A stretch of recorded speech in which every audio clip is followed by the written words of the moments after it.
In this video, I'm going to teach you how to make an unforgettable meatloaf by putting an Italian-inspired twist on this classic American dish, which can often be boring, dry, and bland. But this Italian version is packed with amazing flavors, tender juicy bites, and an incredible sauce. It's become a weeknight staple in my house, and the recipe starts with 1 pound of Italian sausage, 1 pound of ground beef, some fresh garlic, my first true love, Parmigiano Reggiano, 40 ounces of a combination of tomato sauce and diced tomatoes, a block of fontina cheese, a sleeve of saltine crackers, 2 eggs, 3/4 of a cup of whole milk, and seasonings. As a believer in the slow foods movement, I opt for using minimally processed ingredients as much as possible, and will always use fresh garlic instead of the sour-tasting, pre-processed jarlic. After you've thinly sliced the garlic, add a healthy dose of olive oil to a pot and saute your slices in the oil.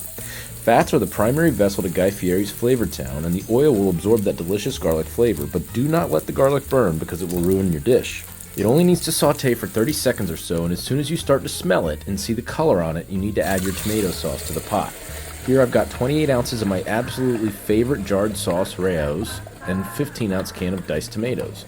I'm also adding a Parmigiano rind to the tomato sauce, which will infuse some of that funky, salty deliciousness into the sauce as it simmers. Rao's is the best jarred sauce I've found, containing only whole foods and no ingredients you learned about in high school chemistry class. Shout out Scriba. I loved my high school chemistry teacher. This sauce just needs to simmer for 15 minutes or so as we prep our meatloaf.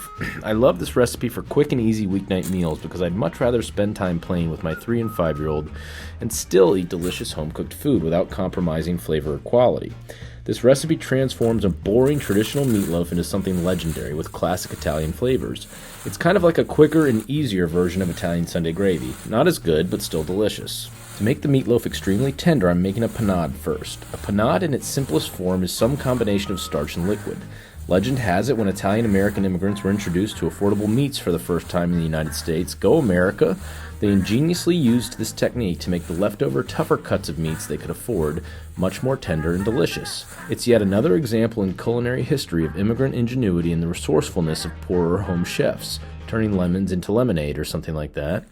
For my 2 pounds of ground meat, I'm using an entire sleeve of saltine crackers as my panade base, along with 3/4 of a cup of whole milk. For extra richness, a better binder and flavor, I'm adding 2 eggs. Make sure to whisk that mixture until all the saltine bits have been pulverized into a paste. Some dried Italian seasonings, garlic powder, salt, and a ½ teaspoon of crushed red pepper to the panade. I'll get roasted in the comments section for using saltines, but for some reason they work really well when making a panade. Now it's time to add a pound of ground beef and a pound of Italian sausage to the bowl and mix it thoroughly with your fingers. Your fingers are such an underrated kitchen tool and perfect for forming this meatloaf. Don't be afraid to get those phalanges and opposable thumbs dirty. Evolution for the win. I swear working with my hands while I cook does something magical to my Neanderthal brain. Now I know what you're thinking, this is just meatloaf, how can it be that good? But I promise you this dish will change your mind about the boring, dry, ketchup meatloaf you've tried over the years. It's the best meatloaf I've ever had, so good in fact I'm convinced it's gotta be the recipe Will Ferrell's mom used, which had a rabid Will Ferrell screaming, "Ma! More meatloaf!" and desperately convincing his wedding crasher friend Owen Wilson to try a slice. The sauce is simmering perfectly, and I wish Elon or Zuckerberg would invent something useful like smell-o-vision because it smells incredible here.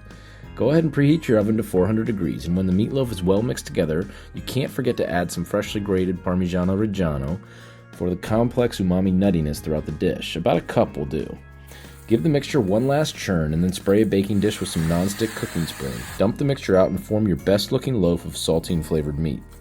Don't push it all the way to the edge so the sauce can cascade over all parts of the loaf. Instead of the typical ketchup or barbecue sauce mixture, we're pouring our tomato sauce directly on top of the meatloaf. You can take the Parmigiano rind out now, but for enhanced umaminess, I'm tucking it away on the side to allow that beautiful flavor to permeate the sauce. The rind will remain intact, but you'll extract great flavor, like the Italian version of tonkatsu ramen broth. That's a stretch, but it's delicious. Now we're going to bake this covered with aluminum foil for about 70 minutes. And if you're a true food science nerd like me, America's Test Kitchen wants you to cook it until the meat registers around 160. But 70 minutes is good enough ballpark. While the meatloaf is cooking, it's time to grate up some fontina cheese, which we will use at the very end after the meatloaf is completely done. If you don't have fontina cheese, you can substitute mozzarella or provolone. You want a good melting cheese. Fontina is excellent and very underrated, as it is smooth and creamy like mozzarella but with a little more flavor. Although I've never had the original Fontina, which was first produced in the Alpine region of Italy dating back to the 12th century, this version I'm grading here is from my local supermarket made in Sweden. I bet that OG aged mountain Fontina from Italy is amazing. The eye test tells me I'm using about half a block here. I forgot to mention, definitely put this meatloaf pan on a baking tray in case it bubbles over while baking.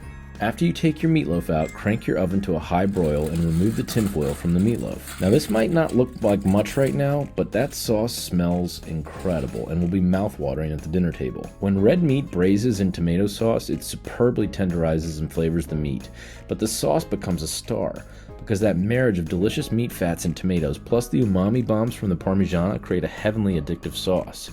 Make sure you either cook some pasta or have some garlic bread on hand to mop up the extra sauce for dinner. Cover the meatloaf with your grated Fontina cheese and pop it under the broiler for just a couple minutes until the Fontina starts to bubble and brown.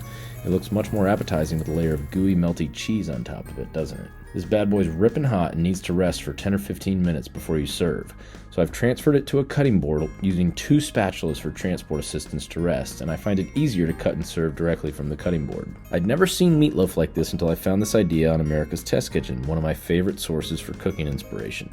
But I like to think this recipe originated from a recently immigrated Sicilian Italian-American Nonna in the early 20th century who came to New York and was served the Germanic Dutch-American version of meatloaf with ketchup and thought to themselves, this would be so much better if we cooked with real whole foods and used the lifeblood of Italian cooking, tomatoes, to braise the meat and create an amazing sauce. Voila!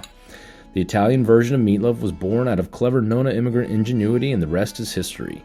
The best part about this meatloaf is using the leftovers the next day to make meatloaf subs or sandwiches out of them. And as always, I believe if you embrace slow foods, discover new flavors, and cook with love for those you love most in this world, you can change your life. Ma! More meatloaf!